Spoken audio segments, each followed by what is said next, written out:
being 100% data driven and forgetting about that the quality of the data that you're looking at is only as good and as accurate as the inputs and the frameworks you have around that data collection.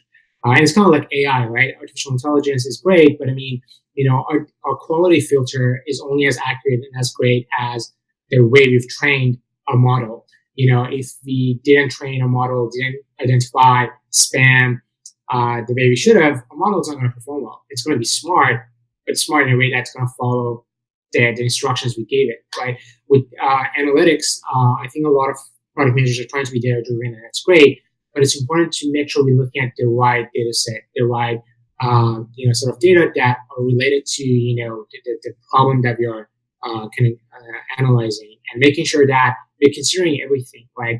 Like having a macro level analysis is so key. A lot of times, when you're releasing a feature, you end up just looking at how that feature moved the needle, but that very release could have, affected a lot of other things on a macro level, right? It could have, increased your adoption rate for 2 other features, or it could have, decreased the adoption rate for another feature that you had.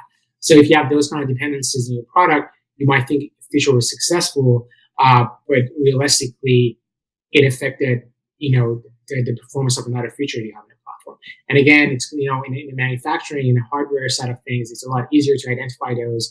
When Coca-Cola released Diet Coke, they looked at how well Diet Coke was performing, but it could go back and see that, the regular Coke performance was affected because, it cannibalized the sales of the other product. Same thing with software. When you release a feature, it can perform really well, but it might come at a cost of, another feature not being underutilized. So just looking at data is not enough. And I think, and just a trend that's going to change is looking at data with the right set of frameworks. There are tons of great data analytics tools out there, but there's not a solid framework around how you should analyze the performance of a specific feature or your product.